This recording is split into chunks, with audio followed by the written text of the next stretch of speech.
Hello guys, welcome back to Let's Play Pokemon Legends, another episode of the Locations Guide, of which I believe there'll only be one or two more from the looks of it, judging by how we're going so far. Recording this in a different room from normal. I'm not sure how.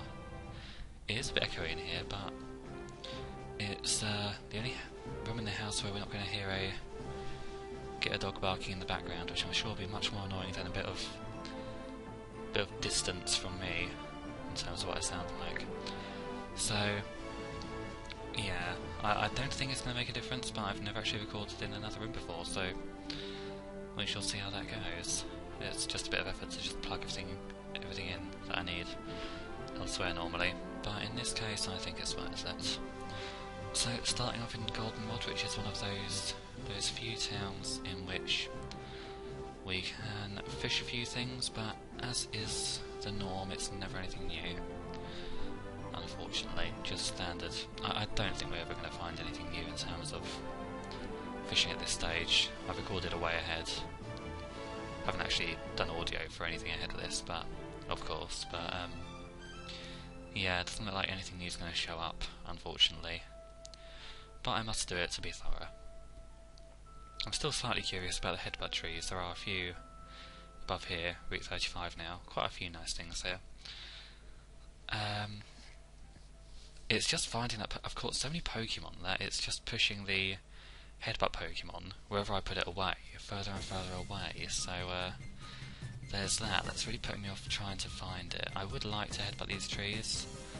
I don't really want to headbutt every single tree, but I'll go to the sort of key areas and do it, just in case. They might have snuck a few in where one would expect it, but at the same time you wouldn't expect it because there's so many places where it doesn't work. But anyway, yeah, got Murkrow here, which is kind of awesome. I always forget about Murkrow, even though it is a reasonably interesting Pokemon. It's one of the more memorable bird types, that's for sure.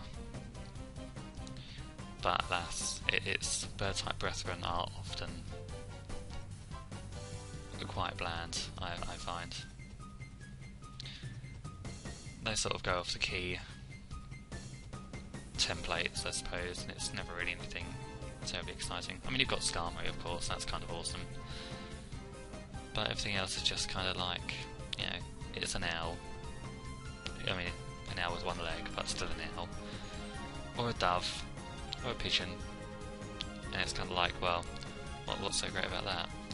At least Skarmory is like a great big armoured bird. And yeah, here we die, which is really unexpected, but it is a Wobbuffet, which is known to do that. I think I had a few issues with Wobbuffets in the original playthrough. Quite annoying. Oh, Wobbuffet. If only I knew how to use you. Oh, you might be moderately useful.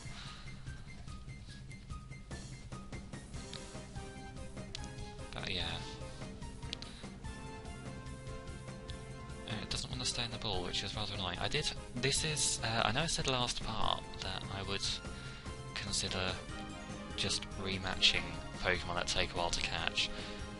This Wobbuffet is actually the second time I found one, because the first time it kept doing Safeguard and I wasn't paying attention, and I was trying to hypnotise it about 5 times before I realised it had Safeguard on.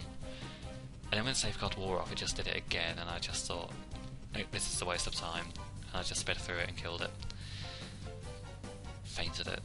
So that is, yeah, that time went considerably better without a doubt. The last one took about 3 minutes, and I didn't even get anywhere then. So you can find stuff by surfing here, Psyduck and Golduck, which I think is a combination that have only turned up maybe twice. I remember it being in Alex Forest, and I'm fairly sure I used it again somewhere recently. Maybe in Victory Road. Can't quite remember. I'm sure it turned up somewhere around the end of the Kanto bit. And fishing is just the Poliwag Magikarp combo that is turning up an awful lot lately. A bit less interesting. But yeah.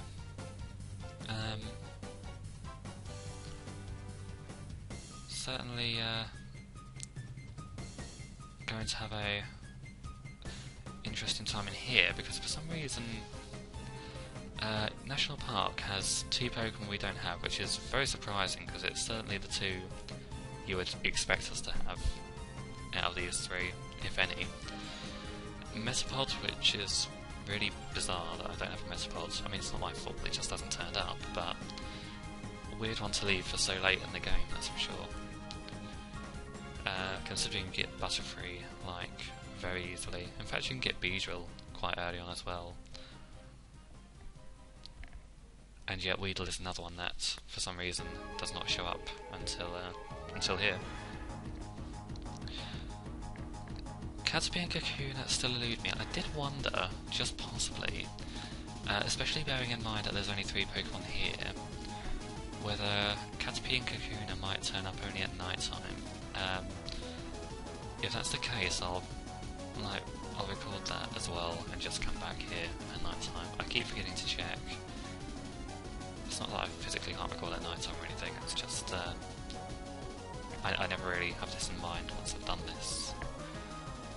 Once I've done my day's editing, which tends to be early in the morning, or at least early afternoon. After I've done that, I tend to put it out of my mind. So I will try and remember to do that and come back and check, because I would, honestly, it's kind of weird to have Weedle, Metapod and Butterfree, but nothing else, that's for sure. So yeah, we did sadly get poisoned there. I should really have expected that, but it's not a hindrance.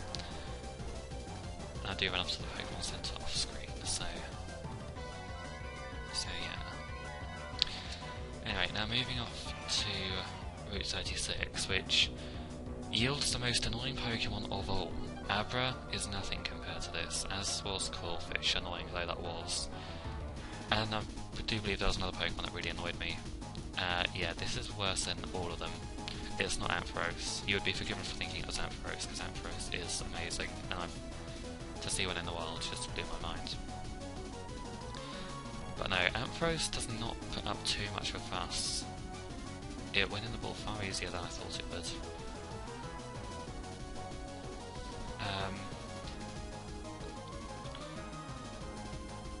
Yes. Is it a first one? Yeah, it goes in straight away.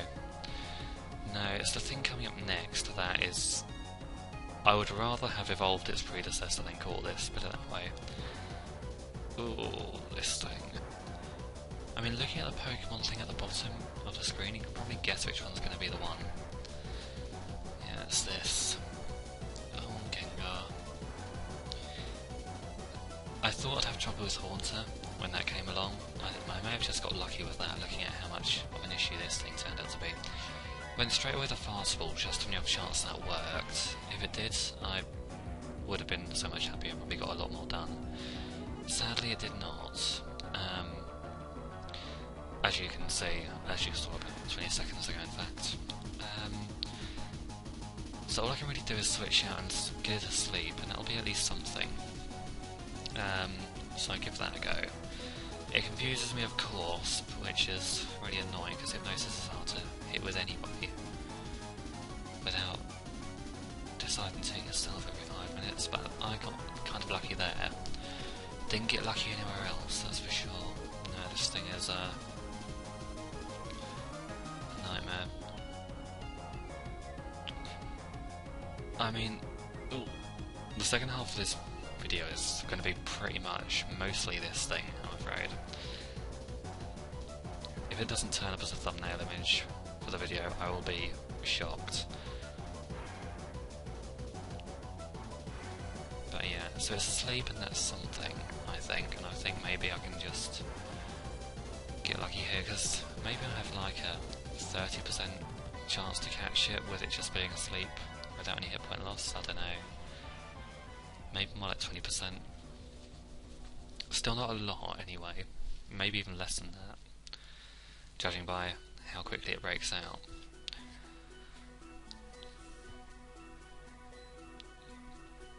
I mean, I certainly get through more than 5 Ultra Balls, so maybe law of averages don't favour me that way at all.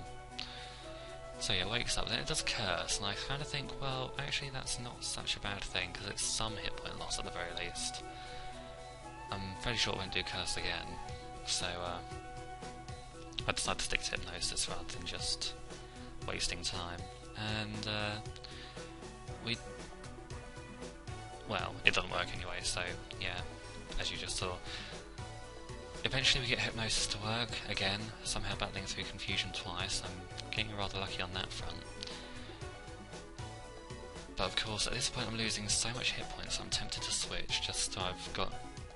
At least I've still got a Pokemon that can use Hypnosis if need be.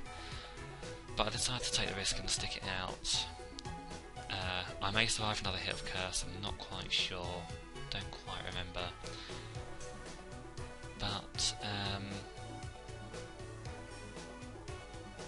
yeah, we do. Only just, mind you. Certainly won't survive another one.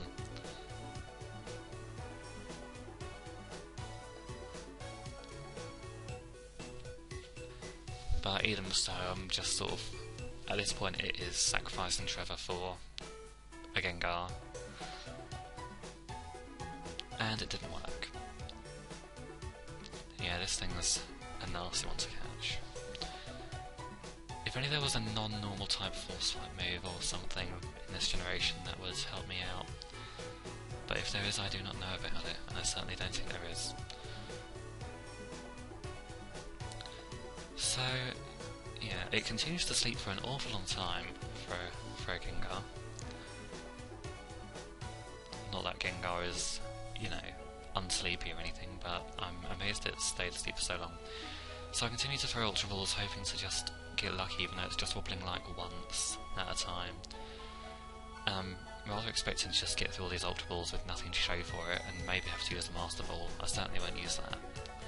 Not on a Gengar. But, you know, in fact I almost hope at this point that it does, that we do get through all the Ultra Balls, just so I don't have to use this bit of editing, but because it's, you know, taken up about nearly 5-6 minutes just to catch this stupid thing. But at the same time I feel like I've stuck it out this far and may as well carry on. It's not going to be easy regardless to catch this thing. Then it wakes up and it uses Mean Look, and I don't really care. So I think, well, there goes any hope I had anyway. It must have like a 5% chance of catching me or something, some stupid thing like that. So yeah, and then it catches. I don't quite know how even from this point on, I start to notice that things seem to catch for me when awake more than they do when asleep. It's really weird.